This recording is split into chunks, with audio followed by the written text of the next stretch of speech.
الحمد لله رب العالمين والصلاة والسلام على سيد الأنبياء والمرسلين وعلى آله الطيبين الطاهرين وأصحابه الهادين المهديين. أما بعد، أعوذ بالله من الشيطان الرجيم. بسم الله الرحمن الرحيم. ومن يشاقق الرسول من بعد ما تبين له الهدى ويتبع غير سبيل المؤمنين نوله ما تولى ونصله جهنم وساءت مصيرا. آمنت بالله صدق الله مولانا العظيم وصدق رسوله النبي الأمين المكين الكريم، ونحن على ذلك لمن الشاهدين والشاكرين والحمد للہ رب العالمین. کچھ کہنے اور سننے سے بیشتر آئیے ہم اور آپ مل جل کر انتہائی خلوص و محبت اور احترام و عقیدت کے ساتھ گنبد خضرا میں آرام فرمانے والے آقا و مولا مدنی تاجدار دونوں عالم کے مالک و مختار سید ابرار و خیار جناب احمد مجتبی محمد مصطفیٰ صلی اللہ علیہ وسلم کی بارگاہ میں جھوم جھوم کر درود شریف کا نذرانہ پیش کریں اور پڑھیں اللہم صلی علی سیدنا و شفیعنا و حبیبنا و مولانا محمد مبارک وسلم صلاۃ و سلام علیک یا رسول اللہ صلی اللہ تعالی علیہ وسلم. حضرات، رات کا بیشتر حصہ گزر چکا ہے. بڑی اچھی اچھی تقریریں اور نعتیں آپ نے سماعت کر دی ہیں. رات کے اس اخیر حصے میں کچھ دیر کے لیے میں بھی حاضر ہوں. اگر آپ لوگ سننے سنانے کا ماحول بنائیں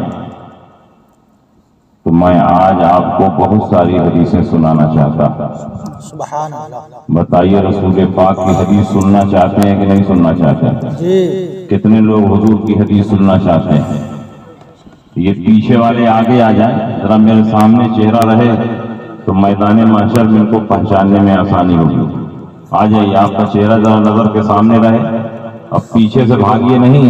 یہ محفل رسول ہے، یہ اللہ رسول کا کلام سننے کے لیے آئے ہیں. آ جائیے، سب لوگ آ جائیے پیچھے سے. آئیے، پیچھے والے بھی آ جائیں. یہ نہ ہو کہ پیچھے والے پیچھے سے دھیرے سے نکل جائیں. اس محفل میں بیٹھے بہت مفید اور کارآمد باتیں آپ کے سامنے پیش کی جائیں گی. آئیے، تشریف لائیے، اطمینان و سکون کے ساتھ بیٹھیے. جلسے کا آخری وقت ہے، آخری مرحلہ ہے. میری تقریر کے بعد دستار بندی ہوگی، اس کے بعد صلاۃ و سلام دعا، جلسے کا اختتام ہو جائے گا. قابل صد مبارکباد ہیں دارالعلوم قادریہ گلشن رضا، بھگوان پور، گوال پوکھر، اتر دیناج پور کے ارکان، منتظمین، ادارے کے اساتذہ، بالخصوص حضرت مولانا شہنواز صاحب، مولانا ابو سفیان صاحب،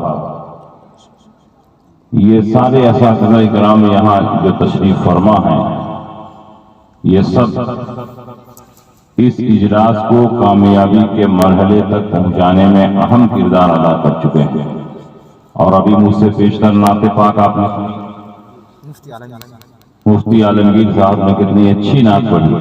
اور سب سے اچھی بات یہ ہے کہ بہت تھوڑے سے وقت میں پڑھ کے بیٹھ گئے. ورنہ شاعر لوگ مائک پر جب کھڑے ہوتے ہیں تو ایک مطلع اور دو شعر، پورے ہندوستان میں یہی دیکھ رہا ہوں، ایک مطلع دو شعر. وہ دو شعر مکمل ہوتا ہے کہ نہیں ہوتا ہے 2-2 گھنٹہ، 1.5 گھنٹہ.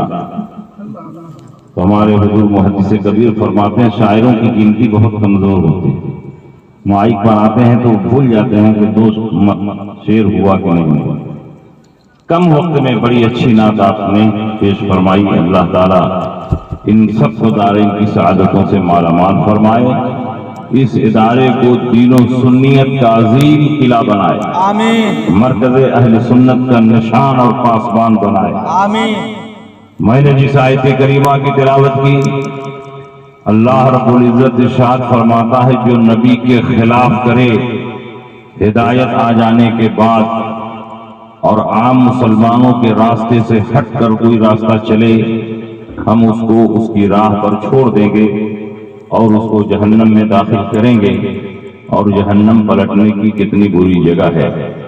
یہ آیت کریمہ اس بات پر روشن دلیل ہے کہ عام مسلمانوں کا راستہ حق اور اہل حق کی پہچان ہے، اور عام مسلمانوں کے راستے سے ہٹ کر کوئی نیا راستہ اختیار کرنا یہ گمراہی اور بددینی کی دلیل ہے۔ اسی لیے اللہ کے نبی نے ارشاد فرمایا اتبعوا السواد العظم فإنه من شذ شذ في النار، سواد اعظم کی پیروی کرو، مسلمانوں کے بڑے گروہ کی پیروی کرو، جو بڑے گروہ سے کٹا وہ سیدھے جہنم میں پہنچا۔ اللہ کے نبی ارشاد فرماتے ہیں ید اللہ علی الجماعہ، اللہ کی مدد جماعت کے ساتھ ہوتی ہے، اس لیے جماعت کے ساتھ رہو۔ اللہ کے نبی فرماتے ہیں ان الشیطان ذیب الانسان کذیب الغنم یاخذ الشاذۃ والقاصیۃ والناہیہ فإیاکم والشعاب وعلیکم بالجماعۃ والعامہ، شیطان انسانوں کا بھیڑیا ہے جیسے بکریوں کا بھیڑیا اسی بکری کو نشانہ بناتا ہے جو بکری ریوڑ سے کٹ کر الگ تھلگ چلتی ہے۔ اس لیے تم لوگ تو فرقہ بازی سے بچو اور جماعت عامہ کی پیروی کرو۔ یہ 3 حدیثیں ہیں، ایک حدیث میں سواد اعظم کہا جا رہا ہے، دوسری حدیث میں جماعت کہا جا رہا ہے، تیسری حدیث میں جماعت عامہ کہا جا رہا ہے۔ الفاظ اگرچہ مختلف ہیں لیکن معنی اور مطلب سب کا ایک ہے، اہل سنت کے ساتھ رہو، اہل سنت کی پیروی کرو، اہل سنت کے عقائد اور معمولات پر چلو۔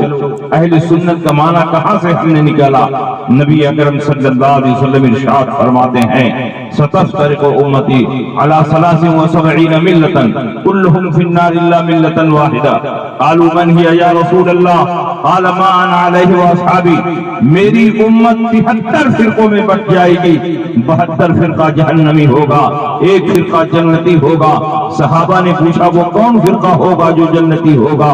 اللہ کے نبی نے ارشاد فرمایا ما انا علیہ واصحابی، جو میرے طریقے پر ہو، میرے صحابہ کے طریقے پر ہو وہ جنتی ہے، جو میرے طریقے سے الگ ہو، صحابہ کے طریقے سے الگ ہو وہ جہنمی ہے۔ نبی کے طریقے کو سنت کہتے ہیں اور صحابہ کو جماعت کہتے ہیں، اور دونوں کو جوڑ دو تو اہل سنت والجماعت بنتا ہے۔ پتہ چلا جو اہل سنت والجماعت کے طریقے پر ہوگا وہ جنتی ہوگا، اور جو اہل سنت سے الگ ہوگا وہ جہنمی ہوگا، چاہے وہ اپنا نام اہل قرآن رکھے، چاہے وہ اپنا نام اہل حدیث رکھے، چاہے وہ اپنا نام جماعت اسلامی رکھے، چاہے وہ اپنا نام اصحاب العدل والتوحید رکھے۔ خوبصورت لیبل لگا لینے سے کوئی جماعت حق پر نہیں ہو سکتی ہے۔ حق پر وہی جماعت ہوگی جو نبی کی سنت پر چلے اور صحابہ کے طریقے پر چلے۔ نعرہ تکبیر، نعرہ رسالت، نعرہ غوثیت، پیغام مصطفیٰ کا۔ آپ بتاؤ نبی اکرم صلی اللہ علیہ وسلم نے اپنی سنت کے ساتھ ساتھ صحابہ کے طریقے کو کیوں لازم کرا؟ صحابہ کا طریقہ نبی کی سنت سے الگ تو ہے نہیں، جو نبی کی سنت ہے وہی صحابہ کا طریقہ، جو صحابہ کا طریقہ ہے وہی نبی کی سنت ہے۔ پوری زندگی صحابہ نبی کے راستے پر چلتے رہے، نبی کی سنت پر عمل کرتے رہے، تو اللہ کے نبی نے یہ کیوں فرمایا جو میری سنت پر چلے اور صحابہ کے طریقے پر چلے؟ اس لیے کہ نبی کو معلوم تھا کہ ایک جماعت پیدا ہونے والی ہے جو صحابہ کو چھوڑ کر ڈائریکٹ قرآن پر عمل کرنے کا دعویٰ کرے گی، صحابہ کو چھوڑ کر ڈائریکٹ حدیث پر عمل کرنے کا دعویٰ کرے گی، اور جب صحابہ کو چھوڑ دیا جائے تو نہ قرآن پر عمل ہو سکتا ہے نہ حدیث رسول پر عمل ہو سکتا ہے۔ اس لیے نبی نے فرمایا اگر تم قرآن و حدیث پر میری سنت پر عمل کرنا چاہتے ہو تو صحابہ کے راستے پر چلو، جو صحابہ کے راستے پر ہے وہی حقیقت میں قرآن کے راستے پر ہے، وہی حدیث کے راستے پر ہے، وہی سنت کے راستے پر ہے۔ اب آج کے دور میں کون سی جماعت ہے جو صحابہ کے راستے پر چل رہی ہے؟ بہت سارے لوگ اپنے آپ کو اہل حدیث کہتے ہیں، ہم حدیث پر عمل کرتے ہیں۔ نبی اکرم صلی اللہ علیہ وسلم کے زمانے میں اور آپ کے بعد جب صحابہ کرام حضرت صدیق اکبر عمر کے زمانے میں آئے تو کسی نے یہ نہیں کہا کہ ہم اہل حدیث ہیں، کسی نے یہ نہیں کہا ہم اہل قرآن ہیں، بلکہ سارے صحابہ اپنے آپ کو اہل سنت کہتے تھے۔ اہل سنت کا معنی تو حدیث میں موجود ہے، حدیث سے ثابت ہے، لیکن اہل حدیث کا معنی یہ حدیث سے ثابت نہیں ہے۔ صحابہ کرام کے راستے پر چلنے والا ہی حقیقت میں اہل قرآن ہے، اہل حدیث ہے، اہل سنت ہے، اور جس نے صحابہ کو چھوڑ دیا نہ وہ قرآن کے راستے پر ہے، نہ حدیث کے راستے پر ہے، اور نہ ہی سنت کے راستے پر۔ اب بتاؤ آج کون صحابہ کے راستے پر چل رہا ہے؟ ہم چل رہے ہیں جن کی پہچان مسلک اعلی حضرت سے ہوتی ہے۔ اوریجنل سنی ہم ہیں، اوریجنل اہل سنت ہم ہیں، اس لیے کہ ہم صحابہ کے راستے پر ہیں، اور جو صحابہ کے راستے پر ہوگا وہی جنتی ہے، وہی حق پر ہے۔ صحابہ نبی کے غیب پر ایمان رکھتے تھے، ہم بھی نبی کے غیب پر ایمان رکھتے ہیں۔ صحابہ نبی کی شفاعت پر ایمان رکھتے تھے، ہم بھی نبی کی شفاعت پر ایمان رکھتے ہیں۔ صحابہ نبی کے وسیلے سے دعائیں مانگتے تھے، ہم بھی نبی کے وسیلے سے دعائیں مانگتے ہیں۔ صحابہ زیارت قبور کو جاتے تھے، ہم بھی زیارت قبور کو جاتے ہیں۔ صحابہ ایصال ثواب کرتے تھے، ہم بھی ایصال ثواب کرتے ہیں۔ صحابہ دور و نزدیک سے یا رسول اللہ کہہ کر پکارتے تھے، ہم بھی دور و نزدیک سے یا رسول اللہ کہتے ہیں۔ صحابہ نبی کی تعظیم میں کھڑے ہوتے تھے، اور ہم بھی نبی کی تعظیم میں میلاد میں کھڑے ہوتے ہیں۔ جو صحابہ کا عقیدہ ہے وہی ہمارا عقیدہ ہے، جو صحابہ کا طریقہ ہے وہی ہمارا طریقہ ہے، اور نبی نے فرمایا جو صحابہ کے راستے پر ہوگا وہی جنتی ہے۔ اس لیے اس دور میں جبکہ بے شمار فرقے وجود میں آ چکے ہیں، کوئی اور فرقہ جنتی نہیں ہے، بلکہ ہم اہل سنت جنتی ہیں جن کی پہچان مسلک اعلی حضرت سے ہوتی ہے۔ اور بات بلا دلیل نہ رہے، صحابہ نبی کے غیب پر ایمان رکھتے تھے۔ اٹھائیے بخاری شریف جلد اول کتاب الصلاۃ، باب من رکع دون الصف۔ جو آدمی صف میں پہنچنے سے پہلے مسجد کے دروازے ہی پر نیت باندھ کر رکوع کر لے اور اس رکوع میں چلتے چلتے صف میں پہنچ جائے، اس کی وہ رکعت شمار میں آئے گی کہ نہیں آئے گی؟ حضرت امام بخاری نے یہی مسئلہ بتانے کے لیے باب باندھا، باب من رکع دون الصف۔ جو صف میں پہنچنے سے پہلے نیت باندھ کر رکوع میں چلا جائے اس کا کیا حکم ہے؟ اور حدیث نقل کی ہے ابو بکرہ کی، ان ابی بکرہ انہ انتہا الی النبی صلی اللہ علیہ وسلم ووراکہ قبل ان یصل الی الصف۔ حضرت ابو بکرہ مسجد نبوی شریف میں نماز پڑھنے کے لیے گئے، مسجد کے دروازے پر پہنچے، دیکھا حضور رکوع میں جا چکے ہیں، صحابہ رکوع میں جا چکے ہیں، مسجد کے دروازے پر نیت باندھ لیا، وہی رکوع میں چلے گئے، اور رکوع میں چلتے چلتے صف میں جا کر مل گئے۔ اللہ کے نبی تو مصلی امامت پر تھے، ان کا چہرہ قبلے کی طرف تھا، آنے والا پیٹ کے پیچھے سے آ رہا ہے، لیکن جب اللہ کے نبی نے سلام پھیرا تو ارشاد فرمایا اے ابو بکرہ کھڑے ہو جاؤ۔ ابو بکرہ کھڑے ہو گئے۔ اللہ کے نبی نے فرمایا کیوں تم نے صف میں پہنچنے سے پہلے مسجد کے دروازے پر اکیلے نیت باندھ لی؟ کیوں وہیں رکوع میں چلے گئے؟ رکوع میں چلتے چلتے صف میں پہنچ گئے۔ کیا تم کو سنت طریقہ نہیں معلوم کہ صف میں پہنچنے کے بعد نیت باندھنا چاہیے؟ حضرت ابو بکرہ نے یہ نہیں کہا یا رسول اللہ آپ کا چہرہ تو قبلے کی طرف تھا، میں پیٹ کے پیچھے سے آیا اور آپ کو پیٹ پیچھے کا علم نہیں، تو کیسے آپ نے جان لیا کہ ابو بکرہ نے کس طرح نماز شروع کی ہے؟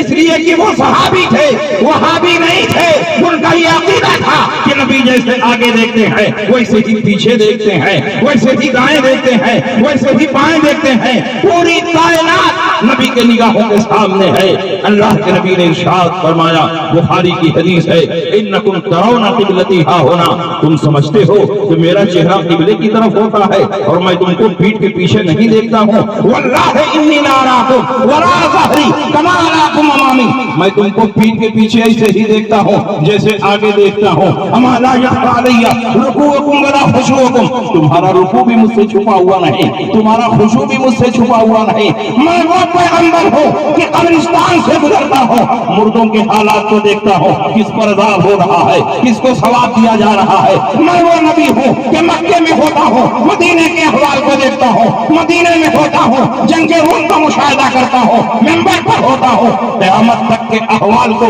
صحابہ کے سامنے بیان کرتا ہوں، زمین پر ہوتا ہوں، آسمان والوں کو دیکھتا ہوں، اور جب آسمان سے گزرتا ہوں تو زمین پر چلنے والے انسانوں کے دلوں کو پڑھتا ہوں۔ اعلیٰ حضرت نے اسی عقیدے کی ترجمانی کرتے ہوئے ارشاد فرمایا، سر عرش پر ہے تیرا گزر، دل فرش پر ہے تیری نظر، ملکوت ملک میں کوئی شے نہیں مجھے تجھ پہ آیا نہیں، وہ خدا خدا کا یہی حضر، نہیں اور کوئی مفر مقر، جو وہاں سے ہو یہیں آ کے ہو، جو یہاں نہیں تو آئے۔ سبحان اللہ، بے شک نعرہ تکبیر، نعرہ رسالت، مسلک اعلیٰ حضرت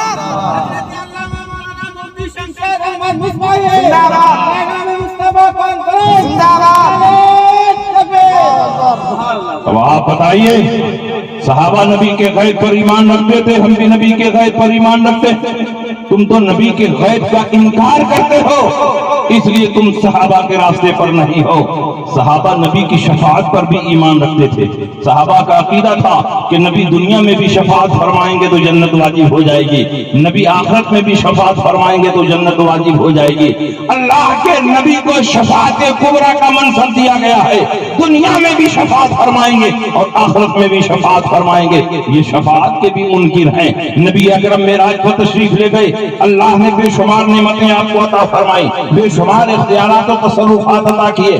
اللہ کے نبی جب واپس ہوئے، اللہ کے نبی نے ارشاد فرمایا کہ اللہ نے مجھے شفاعت کبریٰ کا منصب عطا کیا ہے، میری امت کے 70,000 افراد بغیر حساب و کتاب کے جنت میں جائیں گے، وجوہہم کالقمر لیلۃ البدر، ان کا چہرہ 14ویں رات کے چاند کی طرح چمک رہا ہوگا، ان میں کوئی پہلے اور کوئی بعد میں نہیں داخل ہوگا، لا يدخل اولهم حتى يدخل آخرهم، کوئی پہلے اور کوئی بعد میں نہیں، ایک ساتھ قدم اٹھائیں گے اور جنت میں داخل ہو جائیں گے۔ نبی ان کا چہرہ بھی دیکھ رہے ہیں، نبی ان کی تعداد بھی دیکھ رہے ہیں، داخلے کا انداز بھی دیکھ رہے ہیں۔ جب آپ نے یہ حدیث ارشاد فرمائی، وہ کاشائی نے میسن نزدی کھڑے ہوئے، انہوں نے کہا ادعو اللہ ان یجعلنی منہم، اے اللہ کے نبی میرے لیے بھی دعا فرما دیں، جو 70,000 افراد بغیر حساب و کتاب کے جنت میں جائیں گے، میرا بھی نام اس میں شامل ہو جائے۔ نبی نے یہ نہیں کہا دنیا میں مجھ کو شفاعت کا اختیار نہیں، دنیا میں مجھ کو شفاعت کا پاور نہیں، بلکہ نبی نے اسی دنیا میں اپنی شفاعت کا پاور اور جلوہ دکھاتے ہوئے ارشاد فرمایا انت منہم، جاؤ ان 70,000 میں تمہارا بھی نام شامل ہے۔ آپ اندازہ لگاؤ، اعلیٰ حضرت فرماتے ہیں آج لے ان کی پناہ، آج مدد مانگ ان سے، پھر نہ مانے گے قیامت میں اگر مان گے۔ قیامت میں تو سب نبی کی شفاعت پر ایمان رکھیں گے، لیکن اس دن کا ایمان معتبر نہیں ہوگا۔ شفاعت یوم القیامت حق فمن لم یؤمن بها لم یکن من اہلها، قیامت میں میری شفاعت حق ہے۔ آج دنیا میں جو میری شفاعت پر ایمان نہیں رکھے گا، کل قیامت میں میری شفاعت کا مستحق نہیں ہوگا۔ اب آپ بتائیے، نبی کی شفاعت پر صحابہ بھی ایمان رکھتے تھے، نبی کی شفاعت پر ہم بھی ایمان رکھتے ہیں، تو ہمارا عقیدہ صحابہ کے عقیدے کے مطابق ہوا کہ نہیں ہوا؟ صحابہ نبی کے وسیلے سے دعائیں مانگتے تھے، ہم بھی نبی کے وسیلے سے دعائیں مانگتے ہیں۔ تم علم غیب کے منکر ہو، تم شفاعت کے منکر ہو، تم عقیدہ توسل کے منکر ہو، تمہارا یہ عقیدہ ہے کہ نبی کے وسیلے سے دعا مانگنا شرک ہے۔ لیکن آؤ حدیث کی روشنی میں فیصلہ کرو کس کا عقیدہ صحیح ہے اور کس کا عقیدہ غلط ہے۔ نبی اکرم صلی اللہ علیہ وسلم صحابہ کے ساتھ بیٹھے ہوئے ہیں، ایک نابینا صحابی آئے اور انہوں نے عرض کی یا رسول اللہ میرے لیے دعا فرما دیں کہ میری آنکھ روشن ہو جائے۔ اللہ کے نبی نے فرمایا کہ صبر کرو ثواب ملے گا۔ صحابی رسول نے زبان حال سے کہا یا رسول اللہ جب آپ کا دامن پکڑ لیا ہے تو ثواب کی کیا کمی ہے، میں تو چاہتا ہوں کہ میری آنکھ روشن ہو جائے تاکہ آپ کے جمال جہاں آرا کا دیدار کر سکوں، آپ کے رخ انور کو دیکھ سکوں۔ اللہ کے نبی نے فرمایا جاؤ ٹھیک ہے، تازہ وضو کرو، مسجد کے کونے میں کھڑے ہو جاؤ، 2 رکعت نماز پڑھو اور میرے وسیلے سے اس طرح دعا مانگنا اللہم انی اسألک واتوجہ الیک بنبیک محمد نبی الرحمہ انی توجہت بک الی ربی فی حاجتی هذه لتؤ دعا لی اللہم فشفع کیا، اے اللہ میں تجھ سے مانگتا ہوں تیری طرف متوجہ ہوں اس نبی کے وسیلے سے جن کو نبی رحمت بنا کر تو نے دنیا میں مبعوث فرمایا ہے۔ اے میرے پروردگار نبی کی سفارش کو میرے حق میں قبول فرما دے، میری آنکھیں روشن فرما دے، میری ضرورت پوری فرما دے۔ جیسے ہی نبی کے وسیلے سے دعا مانگتے ہیں دونوں آنکھیں روشن ہو جاتی ہیں، دونوں آنکھیں چمکنے لگتی ہیں۔ کیسے تو نبی نہ تھے، نبی کے وسیلے سے دعا مانگ رہے ہیں، دونوں آنکھیں روشن ہو جاتی ہیں۔ یہ اس بات کی دلیل ہے کہ نبی کے وسیلے سے دعا مانگنا شرک اور بدعت نہیں ہے، بلکہ نبی پر مضبوط ایمان رکھنے کا ایک حصہ ہے۔ اسی لیے اعلیٰ حضرت فرماتے ہیں لا رب العرش، جس کو جو ملا تم سے ملا، پکتی ہے قولین میں نعمت رسول اللہ۔ بتاؤ نبی کے وسیلے سے کون دعا مانگا؟ ہم دعا مانگ رہے ہیں۔ اس لیے صحابہ کے راستے پر ہم چل رہے ہیں، ہم بریلوی صحابہ کے طریقے پر چل رہے ہیں۔ تم نبی کے غیب کے منکر، نبی کی شفاعت کے منکر، عقیدہ توسل کے منکر، زیارت قبور کے منکر، ایصال ثواب کے منکر، تم صحابہ کے راستے پر نہیں ہو۔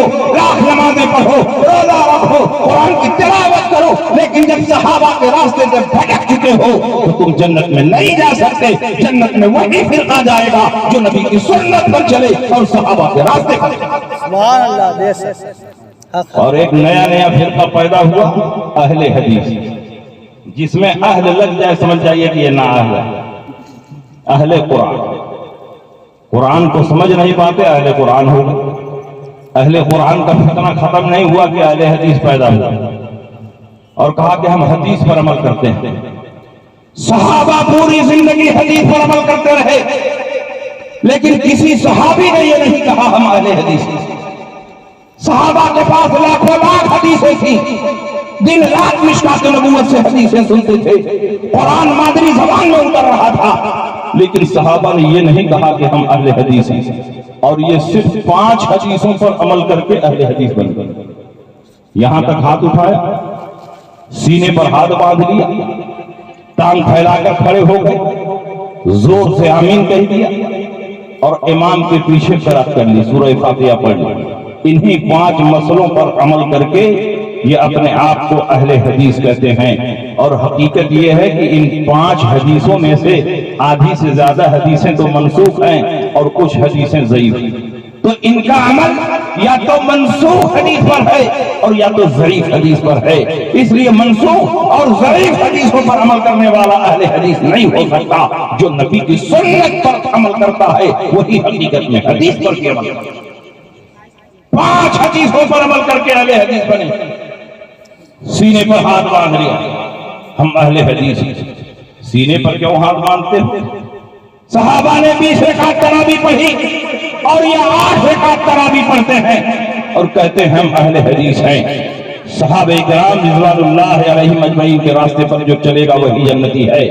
صحابہ نے 20 رکعت تراویح پڑھی، حضرت عمر ابن خطاب نے ابی ابن کعب کی امامت میں سارے صحابہ کو جمع فرمایا اور ابی ابن کعب نے 20 رکعت تراویح پڑھائی۔ صحابہ میں سے کسی نے انکار نہیں کیا، سارے صحابہ ان کی امامت میں 20 رکعت تراویح پڑھتے رہے۔ گویا 20 رکعت تراویح پر صحابہ کا اجماع منعقد ہو گیا۔ اور جب حضرت عمر کا زمانہ ختم ہوا، حضرت عثمان غنی آئے تو انہوں نے بھی 20 رکعت تراویح پڑھائی۔ حضرت عثمان کے بعد حضرت علی آئے، انہوں نے بھی 20 رکعت تراویح پڑھائی۔ گویا 20 رکعت تراویح یہ خلفائے راشدین کی سنت ہے، اور خلفائے راشدین کی سنت پر چلنا یہ حقیقت میں رسول پاک کی ہدایت ہے۔ بتاؤ خلفائے راشدین کی سنت پر کون چل رہا ہے؟ ہم چل رہے ہیں۔ خلفائے راشدین نے 20 رکعت تراویح پڑھی اور نبی نے فرمایا جیسے میری سنت پر عمل کرتے ہو خلفائے راشدین کی سنت پر بھی عمل کرتے رہو۔ حضرت ابی ابن کعب کی امامت میں سارے صحابہ جمع ہو گئے۔ حضرت صائب ابن یزید فرماتے ہیں کان الناس یقومون فی زمن عمر بن الخطاب ب20 رکعۃ والوتر، سارے کے سارے صحابہ عمر ابن خطاب کے زمانے میں 20 رکعت تراویح پڑھتے تھے اور 3 رکعت وتر پڑھتے تھے۔ اور زید ابن رومان فرماتے ہیں کننا نقوم فی زمن عمر بن الخطاب۔ کیا ہے بھائی سب لوگ کہیں گے بیٹھا؟ آخری تقریر میں یہی پرابلم ہے، اناؤنسر بھاگے گا، شاعر بھاگے گا، سب بھاگنے لگے گا۔ کسی کو استنجا لگ جائے گا، کسی کو پاخانہ لگ جائے گا. سنو، اتنی دیر تک سنے، تھوڑی دیر اور سننا ہے کہ بند کر دیں؟ کتنے لوگ سننا چاہتے ہیں؟ کتنی حدیث سننا چاہتے ہیں؟ ہم جو بیان کر رہے ہیں وہ رسول پاک کی زبان سے نکلا ہوا کلام، اور شاعر جو بیان کرتا ہے وہ اپنے قلم سے لکھا ہوا کلام بیان کرتا ہے. بتاؤ کس میں طاقت زیادہ ہے، کس میں فضیلت زیادہ ہے؟ ہم قرآن بیان کر رہے ہیں، حدیث رسول بیان کر رہے ہیں. صاحب ابن یزید نے فرمایا سارے صحابہ 20 رکعت تراویح پڑھتے تھے اور 3 رکعت ہوئی تھی. زید ابن رومان فرماتے ہیں سارے صحابہ 23 رکعت پڑھتے تھے، 20 رکعت تراویح اور 3 رکعت ہوئی تھی. 1200 سال تک اسی پر عمل ہوتا. 1200 سال کے بعد یہ غیر مقلد پیدا ہوئے جن کو انگریزوں نے اہل حدیث کا نام دیا. انگریزوں کا دیا ہوا یہ نام ہے اہل حدیث. انہوں نے کہا سارے صحابہ غلط، تابعین غلط، تبع تابعین غلط، ائمہ مجتہدین غلط، اولیاء کاملین غلط. تراویح 20 رکعت نہیں ہے بلکہ 8 رکعت. اس لیے کہ 20 رکعت تراویح پڑھنے میں ان کی نانی مر رہی تھی، بڑی محنت لگ رہی تھی. دن بھر روزہ رکھ کے بزنس تجارت کے لیے دوڑ بھاگ کرتے ہیں تو رات کو 20 رکعت پڑھیں گے کیسے؟ تو خود بدلتے نہیں، قرآن کو بدل دیتے ہیں. ہوئے کس درجہ فقیہان حرم بے توفیق. کہا تراویح 20 رکعت نہیں ہے بلکہ 8 رکعت. اور جب کہا گیا دلیل کیا ہے تو تہجد والی روایت کو تراویح پر فٹ کرتے ہیں. رسول پاک 8 رکعت تہجد پڑھتے تھے اور اسی روایت کو اٹھا کر کے تراویح پر فٹ کر دیا. میں کہتا ہوں کہ جو روایت تم بیان کرتے ہو وہ تراویح سے متعلق نہیں ہے بلکہ تہجد سے متعلق ہے. اسی لیے امام ترمذی نے اس کو باب التراویح میں نہیں بلکہ باب التہجد میں نقل فرمایا ہے. یہ اس بات کی دلیل ہے کہ تراویح 8 رکعت نہیں ہے بلکہ 20 رکعت. نماز پڑھنا ہوا تو گھٹا دیا، اب گوشت کھانا ہوا تو بڑھا دیا. کہا قربانی 3 دن نہیں ہے 4 دن. سارے صحابہ 3 دن قربانی کرتے رہے، تابعین 3 دن قربانی کرتے رہے، تبع تابعین 3 دن قربانی کرتے رہے. 1400 سال تک حرمین طیبین میں حجاج کرام دنیا سے جاتے رہے اور حرمین طیبین میں 3 ہی دن قربانی ہوتی ہے. جب سے اس پاک سرزمین پر ان ناپاکوں کی حکومت قائم ہوئی ہے تو انہوں نے قربانی کو 4 دن کر دیا. حضرت ابو بکر کی روایت، حضرت عمر کی روایت، عبداللہ ابن عمر کی روایت، حضرت علی کی روایت، برا ابن عازب کی روایت، یہ سارے صحابہ فرماتے ہیں ایام النحر ثلاثۃ افضلها اولها. قربانی 3 دن ہے اور پہلے دن قربانی کرنا افضل. بتاؤ صحابہ کی مانو گے کہ غیر مقلدین کی مانو گے؟ قربانی 3 دن اور پہلے دن قربانی کرنا افضل. تو نماز پڑھنا ہوا تو گھٹا دیا اور گوشت کھانا ہوا تو بڑھا دیا. اور عوام میں یہ پرچار کرتے ہیں کہ حنفی بنو گے تو بہت مشکل ہو جائے گی 20 رکعت تراویح پڑھنے کی. شافعی بنو گے تو 20 پڑھنی پڑے گی، مالکی بنو گے تو 20 پڑھنی پڑے گی، حنبلی بنو گے تو 20 پڑھنی پڑے گی. غیر مقلد اہل حدیث بن جاؤ 8 ہی رکعت میں کام کرو. اور جب بقرعید کا زمانہ آئے گا تو سب کی قربانی 3 دن میں ختم ہو جائے گی. تمہاری قربانی 4 دن چلتی رہے گی. 4 دن تازہ تازہ نو منو گوشت کھانے کو ملتا رہے گا. اور ان کے ایک مجتہد ہیں صدیق حسن بھوپالی. سرما بھوپالی نے اپنی کتاب بدور الحلہ میں لکھا کہ ایک بکرے میں 100 آدمیوں کی قربانی جائے. ایک بکرے میں کتنے لوگوں کی قربانی؟ مہنگائی کے اعتبار سے ان کا فتویٰ بھی بدل رہا ہے. بکرا سستا تھا تو ایک بکرے میں 1 کی قربانی ہوتی تھی. جب دیکھا بکرا مہنگا ہو گیا تو کہا ایک بکرے میں 100 آدمیوں کی قربانی جائز ہے اور سب کی قربانی ہو گئی. سب کے ذمے سے وجوب ثابت ہو گیا. اب کسی کو قربانی کرنے کی ضرورت نہیں ہے کیونکہ ایک ہی بکرے میں 100 آدمیوں کی قربانی ہو جائے. بتائیے یہ صحابہ کے راستے پر ہیں، یہ قرآن کے راستے پر ہیں، یہ حدیث کے راستے پر ہیں. کلکتہ کے شمانیالیوں نے میٹنگ کی. ان کے نیتاؤں نے اپنے مولویوں پر دباؤ بنایا کہ غیر مقلدین آئے دن نئی نئی باتیں پیدا کرتے رہتے ہیں، سہولتیں نکالتے رہتے ہیں، بڑی فیسلٹی دیتے ہیں. اس لیے کالج یونیورسٹی کے لوگ ان سے جڑ رہے ہیں تم لوگ بھی کچھ آسانیاں پیدا کرو. جب تک تم آسانی نہیں دو گے کوئی تمہاری جماعت میں داخل نہیں ہوگا. شمانیازیت ختم ہو جائے گی. اگر شمانیازیت کو آگے بڑھانا ہے تو جیسے اہل حدیث دن رات نئی نئی چیزیں پیدا کرتے ہیں, تم لوگ بھی کچھ نئی چیزیں پیدا کرو, آسانیاں دو.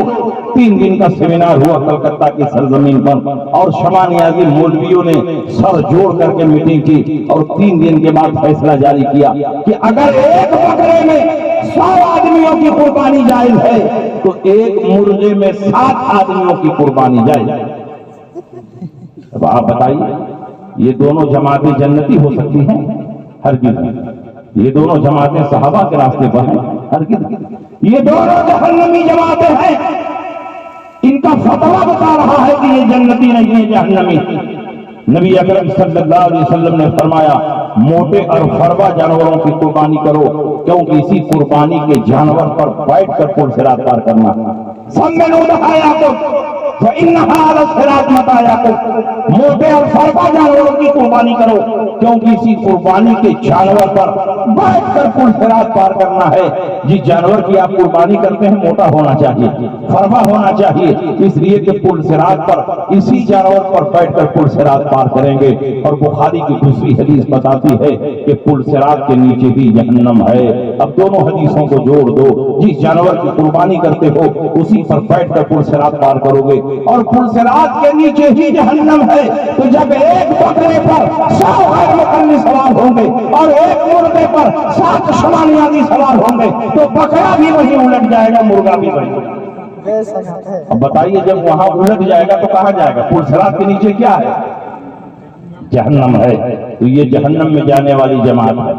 ہم لوگ جہنمیوں کے ساتھ نہیں رہیں گے, ہم لوگ جنتیوں کے ساتھ رہیں گے. جنتی غوث پاک ہیں, جنتی خواجہ اجمیری ہیں, جنتی محبوب الہی ہیں, جنتی قطب الدین بختیار کاکی ہیں, جنتی فرید الدین عطار ہیں, جنتی زکریا ملتانی ہیں, جنتی سیدی سختی ہیں, جنید بغدادی ہیں, بایزید بستانی ہیں, ذوالنون مصری ہیں, محبوب ماہمی ہے, محبوب کشوشوی ہے, اور دور اخیر کے سب سے بڑے مجدد, سب سے بڑے محقق, سب سے بڑے محدث اعلیٰ حضرت امام احمد رضا ہے. ہم ان کے راستے پر چلیں گے. انہوں نے 20 رکعت تراویح پڑھی, ہم بھی 20 رکعت تراویح پڑھیں گے. انہوں نے 3 دن قربانی کی, ہم بھی 3 دن قربانی کریں گے. جو ان کا عقیدہ ہے وہی اللہ والوں کا عقیدہ ہے, وہی صراط مستقیم ہے, اور جو صراط مستقیم پر چلے گا وہی جنت میں پہنچے گا. آپ بتائیے آپ کس کے راستے پر ہیں؟ اولیاء کرام کے راستے پر, بزرگان دین کے راستے پر ہیں. اس لیے یہ غیر مقلدین نئی نئی جماعت 1200 سال کے بعد یہ پیدا ہوئی, یہ صحابہ کے راستے پر نہیں. ایک غیر مقلد سے میں نے پوچھا کہ تم لوگ 20 رکعت تراویح کیوں پڑھتے ہو؟ 20 رکعت تراویح کی تو کوئی حدیث موجود نہیں. 8 رکعت تراویح کیوں پڑھتے ہو؟ 8 رکعت تراویح کی کوئی حدیث موجود نہیں ہے, اور 20 رکعت تراویح کی کئی حدیثیں موجود ہیں. تو اس نے کہا کہ 20 رکعت کو عمر نے جاری کی, ہم عمر کے راستے پر نہیں چلیں گے. 20 رکعت کو عمر نے جاری کیا, ہم عمر کے راستے پر نہیں چلیں گے. ہم نے کہا تم عمر کے راستے پر چل ہی نہیں سکتے, اس لیے کہ رسول پاک نے فرمایا یا ابن الخطاب والذی نفسی بیدی ما لقیک الشیطان سالکا فجا قط الا سلک فجا غیر فجک. اے عمر ابن الخطاب, قسم ہے اس ذات کی جس کے قبضہ قدرت میں میری جان ہے, تو جس راستے پر چلے گا شیطان کبھی نہیں اس راستے پر چل سکتا ہے. 20 رکعت تراویح یہ عمر کا راستہ ہے, شیطان کا تم اس راستے پر نہیں چلیں گے. ایک نشست میں 3 طلاق دی جائے تینوں پڑ جاتی ہے, یہ عمر کا راستہ ہے, شیطان کا تم اس راستے پر نہیں چلیں گے. قربانی 4 دن نہیں 3 دن ہے, یہی عمر کا راستہ ہے, اور شیطان کا تم اس راستے پر نہیں چلیں گے. تم عمر کے راستے پر چل ہی نہیں سکتے, کیونکہ عمر کا راستہ رحمانی ہے, اور جو شیطان کا ماننے والا ہوگا وہ رحمانی راستے پر نہیں چل سکتا. بات سمجھ میں آ رہی کہ نہیں؟ تو یہ غیر مقلدین صرف دھوکہ دینے کے لیے اپنے آپ کو اہل حدیث کہتے ہیں کہ ہم حدیث پر عمل کرتے ہیں. حقیقت میں ان کا عمل حدیث پر نہیں. میرا چیلنج ہے پورے ہندوستان کے غیر مقلدین کو کہ جتنے مسائل پر عمل کرتے ہیں آ کر کے ہم سے بحث کر لیں. کسی بھی مسئلے پر صحیح حدیث پر ان کا عمل نہیں, یہ غیر مقلدین سینے پر ہاتھ باندھتے ہیں کہ نہیں باندھتے ہیں؟ سینے پر ہاتھ باندھنے والی کون سی حدیث ثابت ہے؟ تم ہم سے بات پر بخاری کی حدیث کا مطالبہ کرتے ہو۔ میراج جائز ہے تو بخاری میں دکھاؤ، سلام جائز ہے تو بخاری میں دکھاؤ، قیام جائز ہے تو بخاری میں دکھاؤ، عرس کرنا جائز ہے تو بخاری میں دکھاؤ، چاچا ڈالنا جائز ہے تو بخاری میں دکھاؤ۔ میں کہتا ہوں سینے پر تم ہاتھ باندھتے ہو، تم بھی تو بخاری میں دکھاؤ۔ پوری بخاری شریف میں سینے پر ہاتھ باندھنے کی ایک بھی حدیث موجود نہیں ہے، اور بخاری کو چھوڑ دو مسلم میں بھی نہیں ہے، ترمذی میں بھی نہیں ہے، ابو داؤد میں بھی نہیں ہے، ابن ماجہ میں بھی نہیں ہے، نسائی میں بھی نہیں ہے۔ پوری صحائف ستہ میں سینے پر ہاتھ باندھنے کی کوئی حدیث ثابت نہیں ہے۔ اگر ہندوستان کا کوئی بھی غیر مقلد سینے پر ہاتھ باندھنے کی کوئی حدیث صحائف ستہ میں دکھا دے تو میں 1 لاکھ روپیہ انعام دینے کے لیے تیار ہوں۔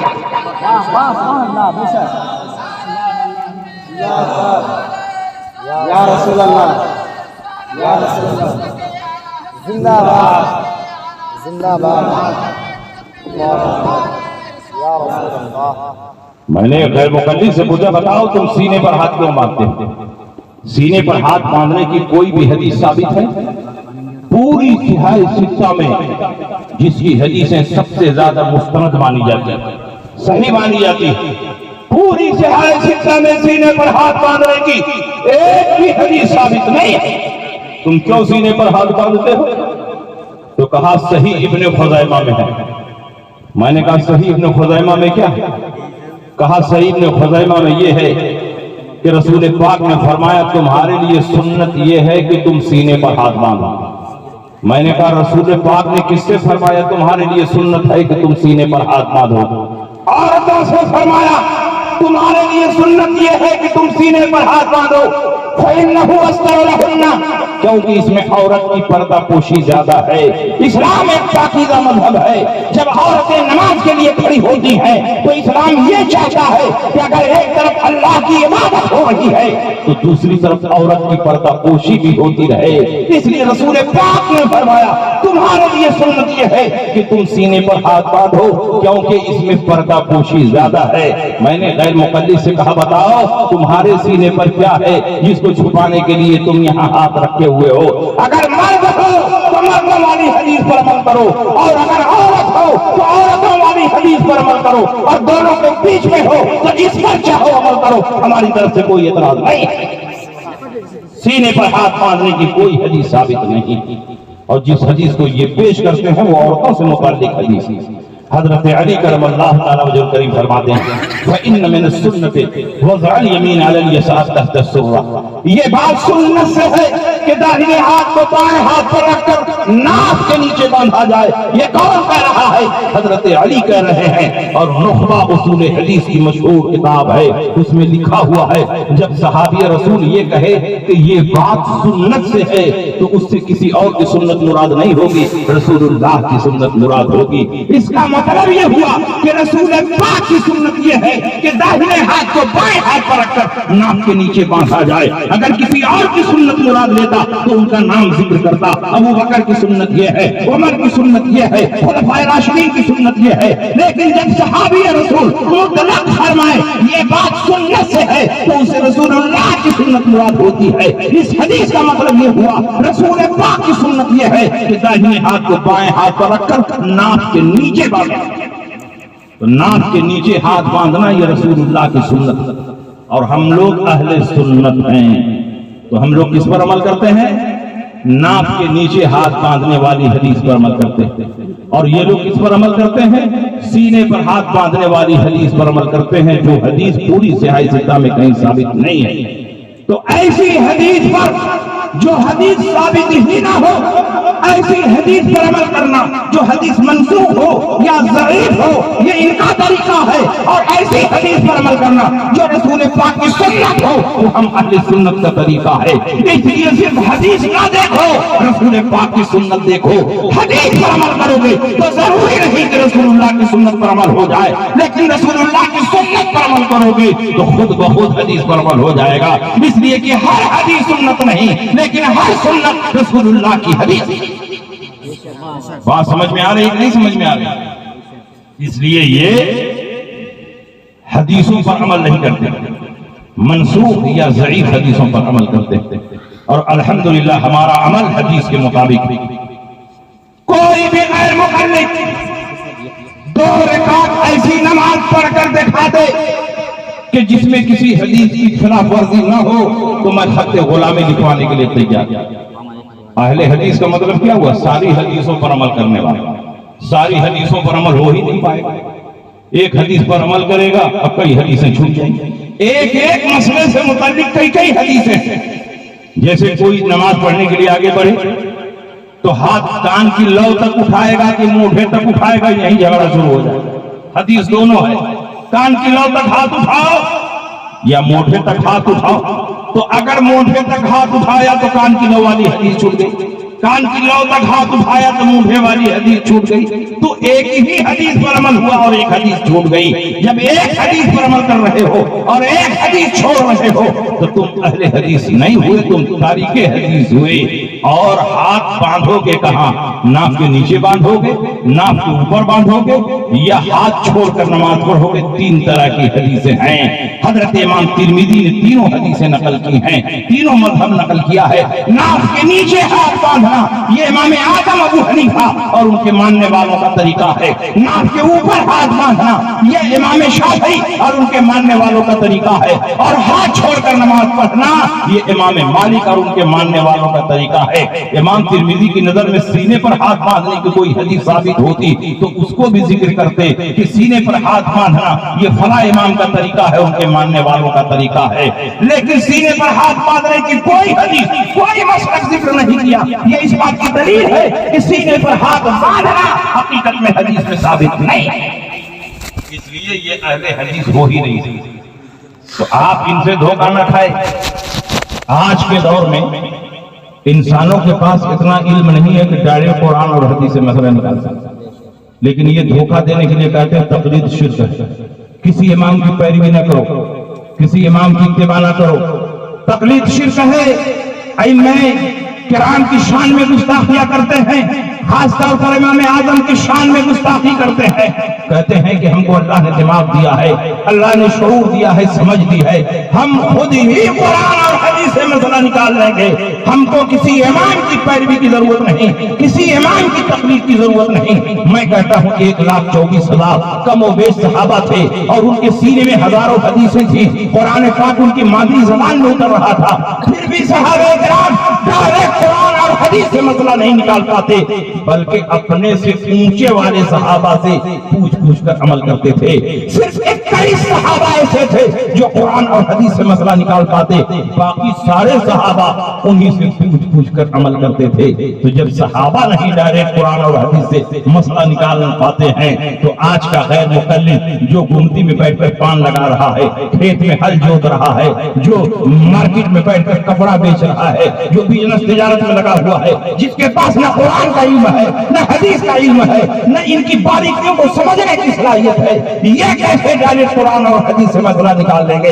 اس لیے اگر واقعی تم قرآن پر عمل کرنا چاہتے ہو، حدیث رسول پر عمل کرنا چاہتے ہو، نبی کی سنت پر عمل کرنا چاہتے ہو تو کسی نہ کسی امام کے دامن کو مضبوطی سے پکڑ لو، اور جب امام کا دامن پکڑنا ہے تو کیوں نہ ہم اس امام کا دامن پکڑیں جو چاروں اماموں میں سب سے سینئر ہے، سب سے زیادہ باصلاحیت ہے، سب سے زیادہ علم والا ہے، جو تابعی ہے، اور باقی ان اماموں میں جن کی پیروی دنیا میں کی جاتی ہے کوئی تابعی نہیں ہے۔ ہم نے امام اعظم کے دامن کو پکڑ لیا کیونکہ امام اعظم تابعی ہے اور امام شافعی تابعی نہیں ہے، امام مالک تابعی نہیں ہے، امام احمد بن حنبل تابعی نہیں ہے۔ تو جو سب سے سینئر امام تھا، سب سے قابل امام تھا، سب سے باصلاحیت امام تھا، اس کے دامن کو ہم نے پکڑ لیا اور ہم لوگ حنفی بن گئے۔ آج کا انسان اس بات کی صلاحیت نہیں رکھتا کہ ڈائریکٹ قرآن اور حدیث سے مسئلہ نکالنا۔ یہ کہتے ہیں کہ ہم تو نکال لیتے ہیں، اور جب مسئلہ نکالنے لگے تو ایسا مسئلہ نکالا کہ مسئلے کو مسالہ ہی بنا دیا۔ ایک مسئلہ نکالا کہ سور کا گوشت حرام ہے مگر چربی حرام نہیں۔ پوچھا کہ کیوں چربی حرام نہیں ہے؟ تو کہا قرآن میں اللہ نے فرمایا حرمت علیکم المیتۃ والدم ولحم الخنزیر، اللہ نے تمہارے اوپر مردار حرام کیا، اللہ نے تمہارے اوپر خون حرام کیا، اللہ نے تمہارے اوپر سور کا گوشت حرام کیا. یہ کہتے ہیں کہ اس آیت میں اللہ نے سور کے گوشت کو حرام کیا ہے، آیت میں چربی کا ذکر نہیں ہے، اس لیے گوشت حرام رہے گا اور چربی حلال رہے گی. میں نے کہا تم نے ٹھیک مسئلہ نکالا، تمہارے لیے چربی حلال رہے گی اس لیے کہ اسی قرآن میں اللہ نے یہ بھی فرمایا ہے الخبیثات للخبیثین والخبیثون للخبیثات والطیبات للطیبین والطیبون للطیبات. خبیث اور ناپاک چیزیں ناپاکوں کے لیے ہیں، طیب و طاہر اور پاک چیزیں پاکوں کے لیے ہیں. ہم پاک ہیں تو شب برات کا حلوہ ہے، ہم پاک ہیں تو 11ویں کا کھچڑا ہے. تم نجیس اور ناپاک ہو تو تمہارے لیے سور کی چربی ہے. تو آپ بتائیے یہ حدیث پر عمل کرنے والے ہیں، یہ قرآن پر عمل کرنے والے ہیں؟ دعویٰ ہے کہ ہم ڈائریکٹ قرآن پر عمل کرتے ہیں، ہم ڈائریکٹ حدیث سے مسئلہ نکالتے ہیں. صحابہ تو ڈائریکٹ نکال ہی نہیں پائے. 1,24,000 صحابہ تھے لیکن صرف 21 صحابہ قرآن اور حدیث سے مسئلہ نکالتے اور باقی سارے صحابہ انہی سے پوچھ کر عمل کرتے تھے. آپ بتائیے اسلام کا جب ابتدائی دور تھا تو عشاء کے بعد ہی سے روزہ اسٹارٹ ہو جاتا تھا. آپ کو معلوم ہے کہ نہیں معلوم؟ اسلام کے ابتدائی دور میں روزہ کب سے شروع ہو جاتا تھا؟ رات کا روزہ بھی ہوتا تھا. عشاء کی نماز کے بعد سے کھانا پینا، بیوی سے جمع کرنا، یہ سب حرام ہو جاتا تھا. اور اس وقت کیا قانون ہے؟ صبح صادق سے لے کر غروب آفتاب تک روزہ ہوتا ہے. رات میں جتنا چاہو کھاؤ پیو، بیوی سے جمع کرو، اجازت ہے کہ نہیں؟ لیکن دن میں کھانے پینے کی بیوی سے جمع کرنے کی اجازت نہیں ہے. ابتدائی اسلام میں اجازت تھی. صحابہ کرام عشاء کی نماز کے بعد ہی نماز کے بعد ہی سے روزہ شروع کر دیتے تھے اور وہیں سے روزہ اسٹارٹ ہوتا تھا. نہ کھانے کی اجازت، نہ پینے کی اجازت، نہ بیوی سے جمع کرنے کی اجازت. لیکن آج کے دور میں کھانے پینے اور بیوی سے جمع کرنے کی اجازت. حضرت عمر بن خطاب رضی اللہ تعالیٰ عنہ سے ایک مرتبہ غلطی ہوئی. انہوں نے عشاء کی نماز کے بعد اپنی بیوی سے جمع کر لیا. ہم لوگ گناہ کرتے ہیں تو گناہ کو چھپاتے ہیں، لیکن حضرت عمر سے غلطی ہوئی تو صبح کو نبی کی بارگاہ میں حاضر ہوئے. کہا یا رسول اللہ مجھ سے غلطی ہو گئی، عشاء کے بعد ہی سے روزہ اسٹارٹ ہو جاتا ہے، بیوی سے جمع کرنا حرام ہو جاتا ہے، لیکن میں نے اپنی بیوی سے جمع کر دیا، میرے لیے کیا حکم؟ رسول پاک ابھی کچھ حکم بتاتے کہ جبریل امین نازل ہوئے اور قرآن کی لمبی چوڑی آیت کریمہ پڑھ کر سنائی اور قیامت تک کے لیے آسانیاں پیدا ہو گئی کہ اب رات کو روزہ رکھنا تمہارے لیے یہ حلال نہیں ہے، بلکہ کھاؤ پیو اور اپنی بیوی کے پاس جاؤ اور جمع کرو، اور جو اللہ نے اولاد مقدر کی ہے اس کو تلاش کرو. یہ آیت کریمہ اتری احل لکم لیلۃ الصیام الرفث الی نسائکم ہن لباس لکم وانتم لباس لہن علم اللہ انکم کنتم تختانون انفسکم فتاب علیکم وعفا عنکم فالآن باشروہن واتقوا ما کتب اللہ لکم وکلوا واشربوا حتی یتبین لکم الخیط الابیض من الخیط الاسود من الفجر ثم اتموا الصیام الی اللیل. یہ آیت کریمہ اتری. اب روزے کی راتوں میں تمہارے لیے حلال کر دیا گیا اپنی بیویوں کے پاس جانا. تمہاری بیوی تمہارا لباس ہے، تم ان کا لباس ہے. اللہ کو علم ہے کہ تم نے خیانت کی ہے، لیکن تم نے توبہ کی تو اللہ نے تمہاری توبہ قبول فرما لی ہے. فالآن باشروہن، اب اللہ اجازت دیتا ہے کہ رمضان کی راتوں میں اپنی بیوی سے مباشرت کرو. وابتغوا ما کتب اللہ لکم، اور جو اولاد اللہ نے مقدر کی ہے اس کو تلاش کرو. کلوا واشربوا حتی یتبین لکم الخیط الابیض من الخیط الاسود من الفجر ثم اتموا الصیام الی اللیل، اور کھاؤ اور پیو اور اس وقت تک کھاؤ اور پیو جب تک سفید دھاگا کالے دھاگے سے ممتاز اور الگ نہ ہو جائے.